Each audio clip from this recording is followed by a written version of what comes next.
Hey, there is a tale from Morocco that is so intense that it doesn't even make sense that I would put it together after that joke. But I have to, because this is what Sun Tzu, let me read you this poem from Sun Tzu. Do anybody know The Art of War? Anybody read it? Anybody living it right now in their home life? Right? The Art of War, this is what he says. The world is a beautiful place to be born into if you don't mind happiness not always being so very much fun. And if you don't mind a touch of hell now and then, just when everything is fine. Because even in heaven, they don't sing all the time. Right? What truth does and what it is, it gets the fantasy out of our head. Nicole Kidman's dad from Australia, and you know in Australia they just tell it like it is. So he calls her Nick, not that I would know because it's not like she's my friend or anything, but online I do read the magazines all about Nicole Kidman and all the celebrities, so I can say this with great confidence. Her dad says to her, it is, he says, Nick, it is what it is. It's not what it could be. It's not what it should be. It is what it is. Basis of Buddhism, get into it being the way it is. The more you want things to be, the more they are what is, the more at peace you are. And you think, yeah, well, nothing will ever change. Everything changes when we stop fighting with what is. There's a line in the Course in Miracles that says, I let things be exactly the way they are.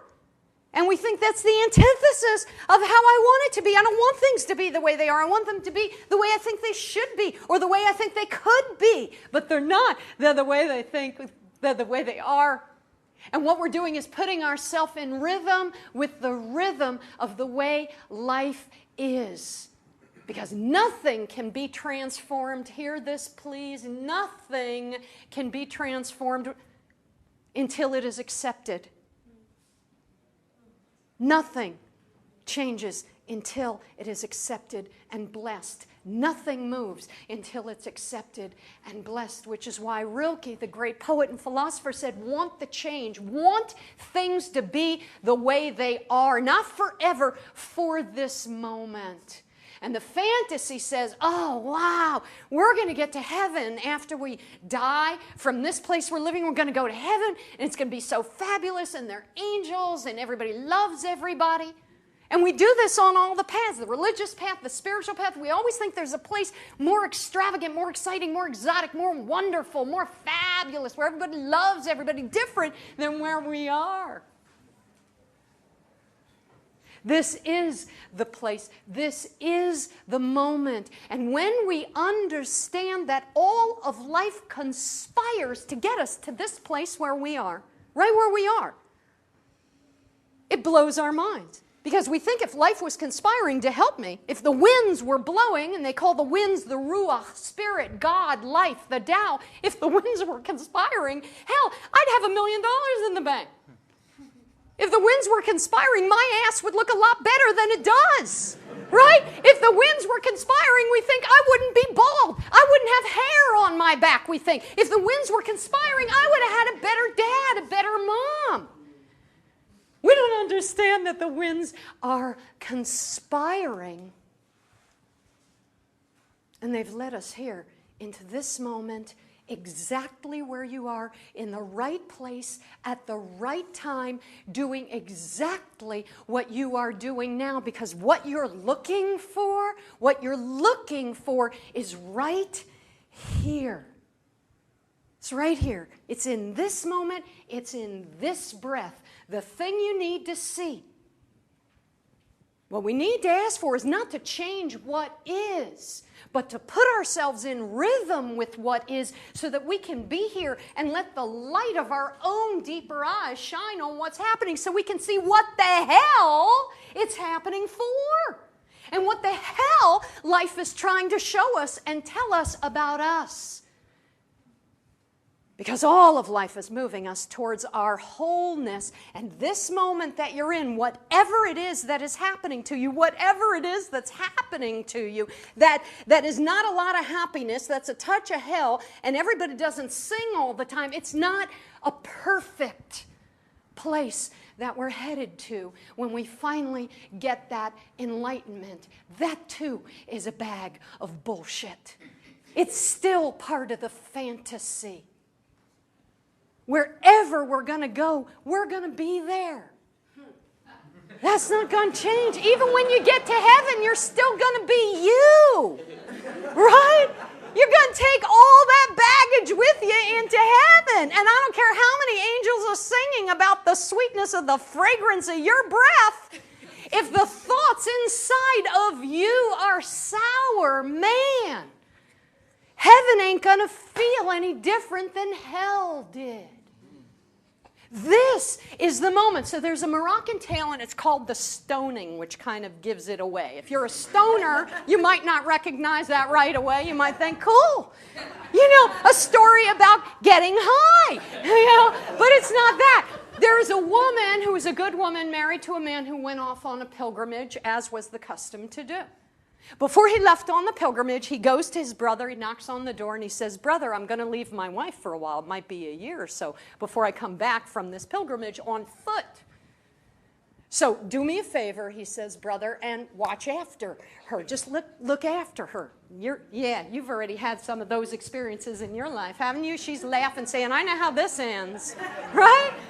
Exactly. The husband goes off on his pilgrimage. No sooner does that happen than the brother, who's a judge, a wealthy man and respected in his village, comes knocking on her door with a gift, a costly gift. And she is nobody's fool. She looks at this gift. She looks at her brother-in-law, and she spurns him. She turns him away. She knows this is not good, what's happening. The next day comes, he comes back with a more costly gift, takes more money, puts it into the gift, comes knocking on her door. She opens the door and she says to him, "What is the matter with you?" She said, "You're my husband's brother. Why are you acting this way? This is so unbecoming of a man like you. Stop it. Stop it," she says. Well, he gets the message. And he goes back to the courthouse where he works. And because he is a judge, he's a good orator. And he cries out to the entire village from his courtroom that this woman, who is his brother's wife, is a prostitute. And he creates such a commotion. And it is what it is, right? It's not what it should be. It's not what it could be. It is what it is. He is betraying her. It's not the right thing. It's not a good thing, but it is what it is. He gets the people in the village so alarmed that the village clears out, goes to her house, breaks down her door, and drags her to the center square. Right? And begin in their frenzy to throw stones at her until she's laying under a pile of stones, and they leave her there for dead. Nicole Kidman's father is so absolutely right. The hardest thing for us to do in our lives, and until we come to peace with it, it's always going to be a hard thing to do, is to try to put together why this is happening to me, because it looks like it shouldn't. A mistake has been made. Now, if this woman were a prostitute, and in those times you could stone prostitutes, you say, okay, so She got stoned. This was justice according to that justice system, and it was at that time, so she got stoned. At least she had the pleasure of being a prostitute for a period of time, at least had some fun. She was an innocent woman. She probably had no fun at all, right? Except on the nights you were permitted to have fun with your husband. In some religions, through a sheet. That is not fun, right? Having done it, I can tell you. Not much fun at all, right? Unjustly accused. Betrayal is not something that happened to somebody thousands of years ago or somebody you heard of. Betrayal has probably happened to every single person in this room. How many people can even say that in their life we have been betrayed by someone? By someone. Hands up, hands up. Yeah, like almost every hand. You know when we talk about betrayal, we're not talking about betrayal by somebody who we know doesn't know any better and we're going to get hurt because we're in striking distance. I'm talking about betrayal by somebody you love, by a friend, by a family member, by somebody close. That's the betrayal that cuts like a knife. This wasn't a villager, some unconscious villager who got it in his mind. This was her brother-in-law. This was her husband's beloved brother who should have been looking after her. He's the one who betrayed her. And we look at these situations in our life of what happened to me. And I'm telling you, you're not going to find an answer to that question. There isn't an answer to what happened to me. Look what happened to me. Although you will have all the sympathy of everybody in your life of what happened to you, you will discover that years from what happened to you, you can't forgive it. You haven't moved on.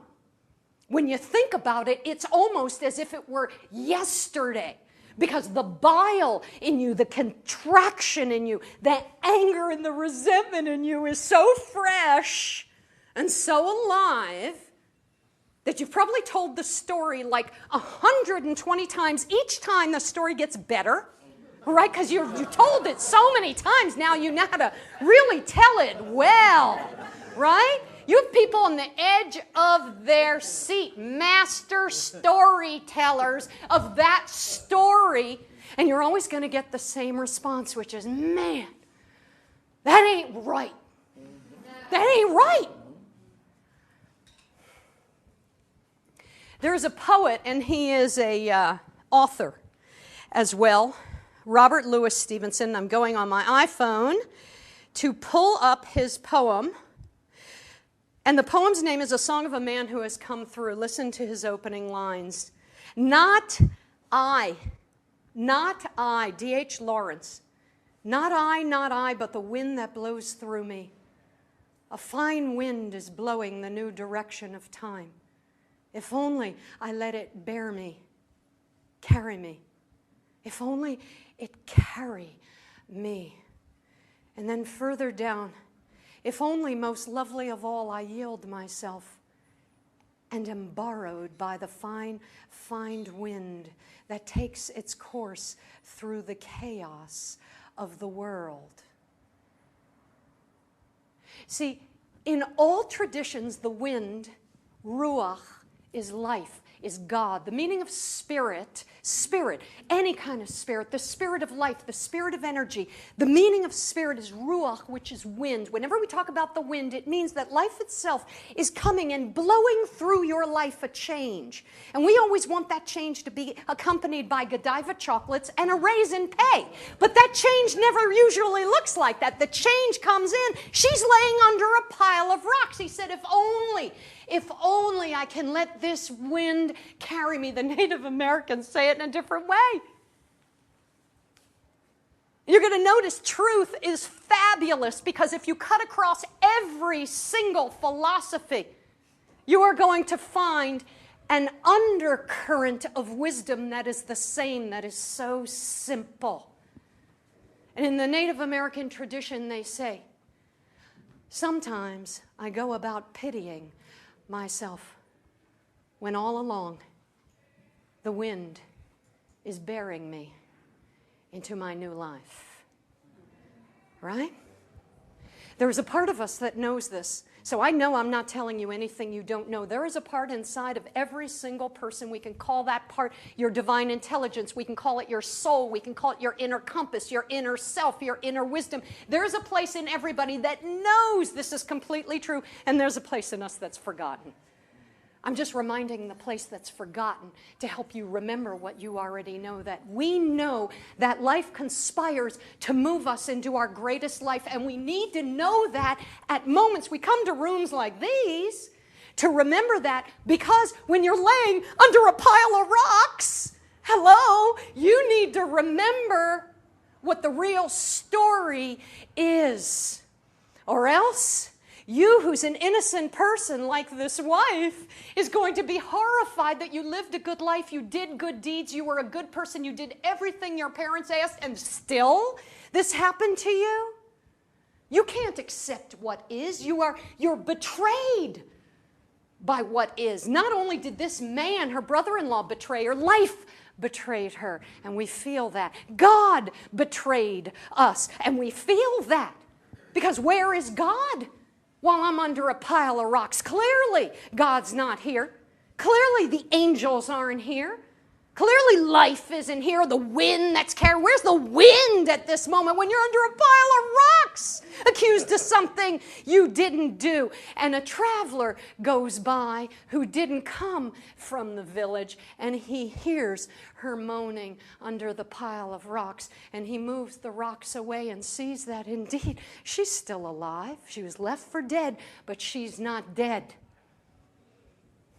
We think this experience is going to kill us. We think being betrayed is going to kill us. But it doesn't. Because the point of the experience is not to kill us. The wind doesn't come in to kill us. No experience that is brought by the wind that carries us, that holds us, that supports us. The D.H. Lawrence says, let me be carried by this wind that is bringing in a new life for me. None of these experiences are intended to kill us. They are intended to carry us into the hidden depths within us where the treasure we are seeking lies. And I'm not talking about lotto. It's a treasure we are seeking that we think is lotto, that looks like lotto. But it's what the Tao Te Ching calls within, this is where the world's treasure has always been. What we're looking for is that treasure house within our very own selves that we can't seem to find in ourselves because it's hard to be still for even 2 minutes sitting in a chair, let alone in a world filled with 1,000 distractions every single day. How can we find this inner treasure? So what we do is we say, I'm looking for a treasure. It can't be inside. I can't hear it inside. I can't feel it inside. I'm going to go outside and see if I can find it outside. We go outside looking for something that's on the inside. It's an inside job. And of course, we're not going to find it on the outside. It doesn't exist on the outside. You can get as many things as you want. And it is not going to be the treasure you're seeking. Because the treasure you're seeking comes from within your own depths. Here's where life steps in, and we think it's unfair, but it's not. How else can life help us except like a wind carry us into an experience, a greater story that looks like it's a mistake, only to push us deeper into ourselves so we make the journey into ourselves to discover the treasure we can't live without. We're not going to find that treasure in a guy. We're not going to find it in a girl. We're not going to find it in a great body. We're not going to find it in drugs and alcohol. We're not going to find it. It doesn't exist out here. It's in here. So how else does life help us except carry us into an experience like this, which, hello, we hate? There's not one person in this room that says, whoa, this is fabulous. I've been wrongly accused. I'm totally innocent. The person closest to me has betrayed me. We don't say this is fabulous. We save our choice 4-letter words for moments like that which begin with F. That's what we say. Because we feel like we're effed. We feel like life effed us. The brother-in-law effed us, and our answer is F you. The whole thing is a gigantic curse word because the whole thing's wrong. And yet, the traveler picks her up from under the rocks, brings her home to his wife, and they take care of her. They nurse her back to health. She was left for dead, but we're not dead. The point of every story of our life, the point of being betrayed is not to kill you. All of the things that have ever happened to you have not been to kill you or to break your heart and have it shatter into so many pieces that you cannot put it back together again despite your best efforts. That's not the purpose. The purpose is, let us, the wind says, let us help you to find the treasure that you are seeking. It calls it, the Tao Te Ching calls it a treasure house. A treasure house, a house of treasure that dwells within, it says, within. This is where this treasure house dwells inside of us, and life pushes us down. I have a friend who, him and his partner just bought a dog that they said is like part German Shepherd, part Lab, and they insisted, right? It had paws as big as the state of Montana, giant paws. It was like 8 weeks old, and they said, oh, this is going to be a small dog. It's like, look at the paws. This dog is going to be like a giant dog. No, this will fit right into our house. Well, of course, it's like now 12 weeks old, and it's already a half giant dog. And you know, a puppy is a puppy. It will piss on everything. It will bite on everything. It will, you know, be us, you know, when we've hit bottom as alcoholics. It's out of control. It's just pure chaos. So what you do in a moment, actually, in training a dog that is out of control in its wild puppyhood, what you do in that moment of chaos is you are supposed to take your hand and put it on the back of their neck. And you put it on the back of their neck, and you don't just put it on the back of their neck. You put it on the back of their neck and you push them down all the way to the ground until they are laying on the ground. All the way down. And you don't lift up the pressure until they've calmed the hell down. Because they don't know what's good for them. They're so crazy, they're going to hurt themselves. They're going to eat through electrical wires. They're going to hurt people. They're going to hurt themselves. We don't know who we are.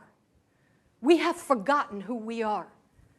We've gotten lost in this world of things, thinking that if only I made just this little bit of money, if only I just found a pretty decent person who, you know, treated me kind of good, if only I was this size and could get into my old clothes that were my skinny clothes, if only I just, you know, wasn't this way, if only life were different, if only we think we would be in a place where we would be back in mastering control of our life. But that vision is so small. It's the tiniest portion of who we are. That's not why we're here. And we've forgotten that there's a bigger picture than the American dream, a bigger picture than surviving and paying our bills from day to day, a bigger picture of why we chose to incarnate in this life, in this world, in this body, as us.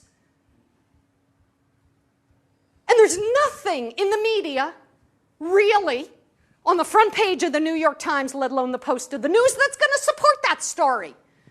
Oh, your soul is wise. Front page of the Post, right? Circulation goes down to, 47 people, right?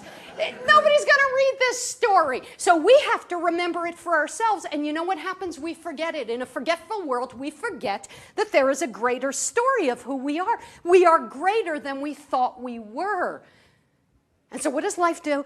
It takes its hand and it pushes us down in the middle of our busy lives, probably at the wrongest times in the world, and pushes us down to the ground, and boop, we have an illness. And oh my God, something terrible or tragic happens. Our house burns down. The lease is over and I have no place to go. I'm totally sick. I've lost someone. They've betrayed me. You rejected me. I've lost a limb. We've talked about everything here. My plans didn't work out. Something happens when we're down on the ground and in our wild craziness where we could harm ourselves or others, we are stopped dead in our tracks so that we can calm the hell down. And from that calm place, they nursed her back to health.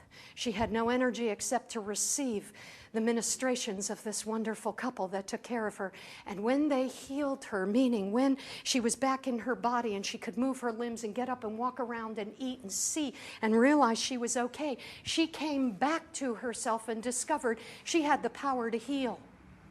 A power she had never heard of or thought of or associated with herself at all. She became a healer, much to her own surprise, so that when a neighbor came to her with a fever, came to the house of the travelers that she was living in with a fever, she cured him. When a blind man came to the house for a bit of food, she helped him get his sight back. She was such a powerful healer that across the entire land, people had heard of her and began to make their pilgrimage to her. She didn't get her master's degree in healing. She didn't read a special book and do a special journaling and affirmations. I want to be a healer. I'd like to be a healer. I think I'm a healer. Be a healer. I'm embodying being a healer. I am a healer. I am a healer. She didn't do any of that. She didn't visualize it. She didn't even think about it. She didn't even know what was inside of her. We don't even know who we are, the greatness of who we are. If I ask a class of people, as I used to write down the things they dislike, they loathe about themselves, the list is like endless, and I have to tell them time's up because they're still writing. If I say write down on a sheet of paper in a timed exercise the things you love about yourself, the great things about you that set you apart from anybody else you know. When's the exercise over? I like my hair. I have nice tits. And we go through that list and we can't get down for the first 10 things because we have forgotten in a forgetful world the greatness of who we are. She became a great healer. Why? Because she already was one, and life helped her. The betrayal got her there. If we get stuck in the smaller story of what happened to me, we will be angry forever. If we change the smaller story and reframe it so that we can see properly, as the Course in Miracles says, let me see the light in this situation. Let me see the light in this situation. What we're doing is simply a simple reframe, one word. Not why is this happening to me? Why is this happening for me? And only the soul can answer that question, because only the soul knows it is happening for you. Of course it is. Why would this be here if it was not happening for you to take out of hiding the greatness that you are, that you've forgotten you are, that your family has forgotten that you are? Maybe that your entire community not only has forgotten that you are, but tells you you're not. You might be surrounded by people who say, well, who do you think you are? So one day, as she's doing her healing, and all her healing happens behind a screen. That's the way she wants it, anonymously. She's behind a screen all the time, so nobody sees her, nobody knows her. Right? And she's got reason to be in hiding, don't we? When we get hurt, we go right into hiding. Hello, I'm not going to let that happen again. We're not idiots. She goes into hiding. Behind this screen. And in this time, an interesting thing happens. Her husband comes back from his pilgrimage. His house is empty. He goes knocking on his brother's door and says, where's my wife? He says, oh, your wife. I don't know how to break this to you, but your wife is dead. He said, my wife is dead. How is that possible? Well, the villagers stoned her. They stoned my wife? That's even more impossible. What happened? Well, your wife was stoned for being a prostitute. This is like the most unbelievable story that you could ever even imagine. And yet, the story says, what could he do? It was done. It's what it is. It's not what it could be. It's not what it should be. It's what it is. And at that moment, he actually saw his brother because he was consumed with his wife. But then when he actually could see again, he saw that his brother was covered with sores. And he said, brother, you look very ill. And his brother said, I've been very ill for a year. He was covered with these open sores and absolutely unable to even hold his own body up. He had been suffering so greatly, and not one doctor with any potion, with any idea of how to help him, could help him, and he was failing fast. And the husband said, interesting thing that on my travels back from my pilgrimage, I heard about a great healer. And I can take you to her. We can put you on a stretcher, because surely he couldn't walk. He was that ill, the brother. And let's go and see this great healer. She can heal you. I hear great things about her. Off they go to the healer. And they stand there right in front of the screen. Him on the stretcher, the judge on the stretcher, and her behind the screen. And the judge tells her why they came. And she says right away, you are ill because you have sinned. And you need to confess your sin. And the judge said, I have not sinned. And she said, you are ill because you have transgressed. And you need to acknowledge what you have done in order to get well. And he said, I don't know what you're talking about. I didn't do anything. And his brother turns to him, laying on the stretcher on the floor, and says, brother, please, for God's sakes, you're gonna die. If you did something, just say it and get it over with. Otherwise, there is no help for you. Listen to what the healer is saying. And so he said, yes.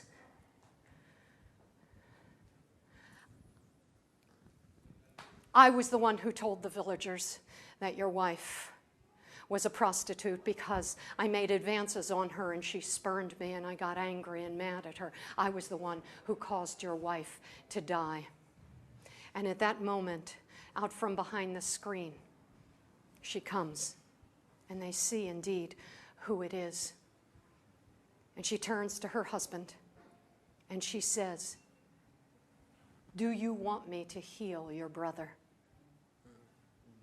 Do you want me to heal your brother? This is a very big question that she asks, and it's a very big question we need to ask ourselves. Healing is not impossible. Healing is not just for some people. Healing is possible for everybody. Do you want to be healed? Because in order to be healed, in our case, we have to forgive the story we think has happened to us, that looks like it happened to us, that has happened to us. We have to forgive.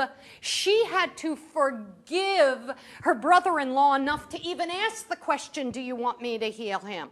She could have said, look who's here. Judgment day has come, brother-in-law. F you. She could have done that. Who wouldn't have waited for such a moment? We dream of that moment.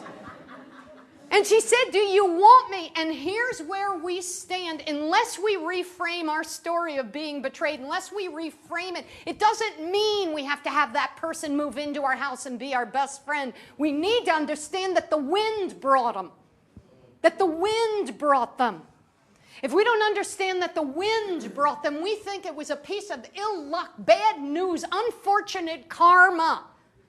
The wind brought them. Look what D.H. Lawrence says. Look what he says. Let me pull it back up again.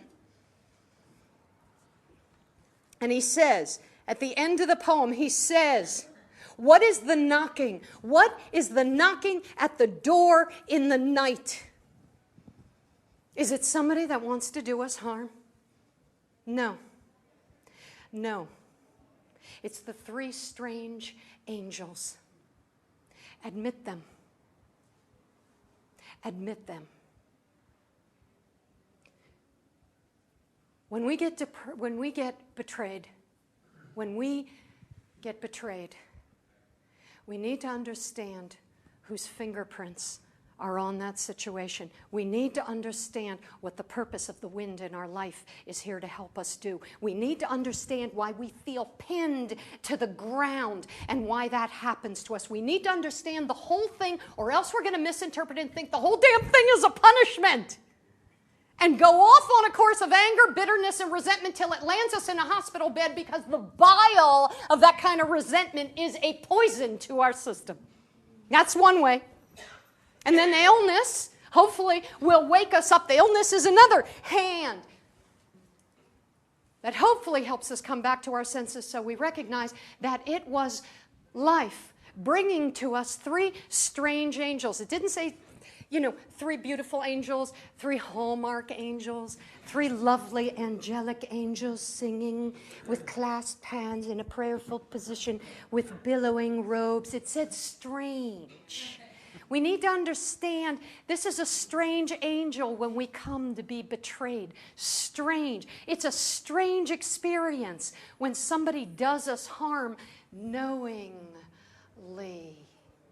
It's strange. It's a strange angel come knocking. That's why we don't recognize it as the wind or as the Lord or as Jesus or as life. We just think it's bad shit happening. It's the devil. It's something I did in another life. I must have been a bastard to bring something like this into my life. We don't realize it's an angel. It's angels, the same three angels, the reference is, that came to Abraham and Sarah to say, you know what? Yeah, Abraham, you're 99 years old, but you're still going to have your first child, right?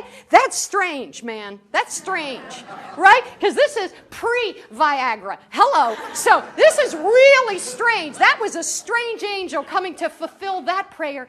Now look, three strange angels are coming to fulfill our prayer.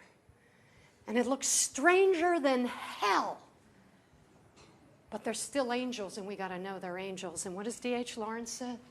He says, open the door. They come knocking in the night. In the night, when it's dark, something dark happens, and it makes no sense, and it's a mystery. But know that they're angels. They're strange, but they're angels. And angels come bearing gifts. And what is the gift to the new puppy? It's the same gift to us. When it gets up, it is back in charge of itself.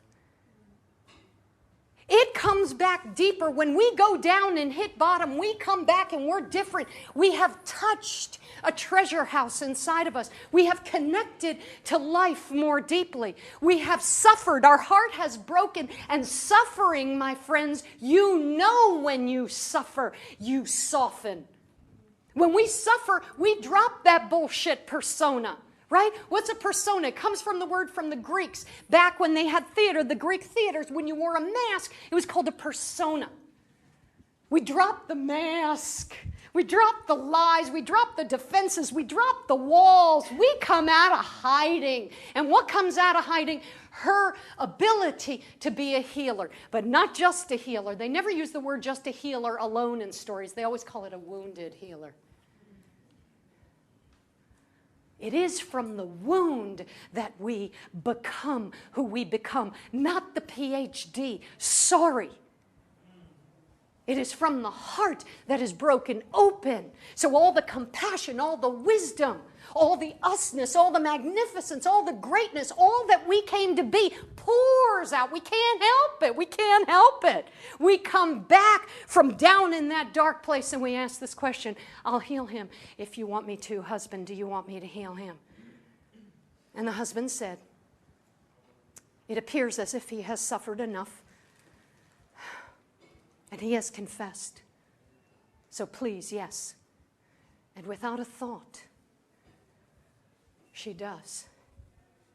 We reframe the story, and here is the ending of the story. We reframe our story of what happens to us. Not that it doesn't hurt, not that we don't have to have some therapy about it and scream about it and yell about it. All that's true. We talk about that all the time. But after she healed him, and she did, she healed him completely. The doctors could not touch what he had. He was healed completely at her hands. The husband took his wife's hand and led her back home. And behind them came the judge, a changed man. But there they were, the husband and wife, walking home together, very happy, quote unquote, walking home together, very happy. This is what waits for us when we understand that it is the wind that is knocking on our door. in answer to our prayer, it has sent us 3 angels. But they're strange angels. And so it may look like betrayal by a person you think who does never deserves to be forgiven. And what does the poet say?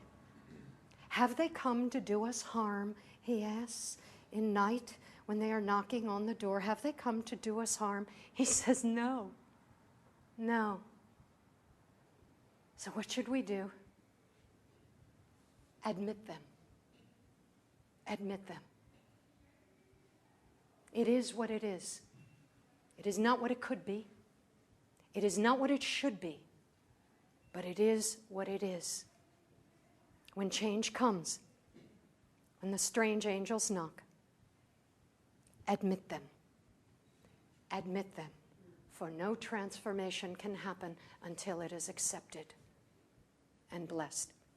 And we cannot do that until we understand what the real story is, the deeper story that is happening to us in our life.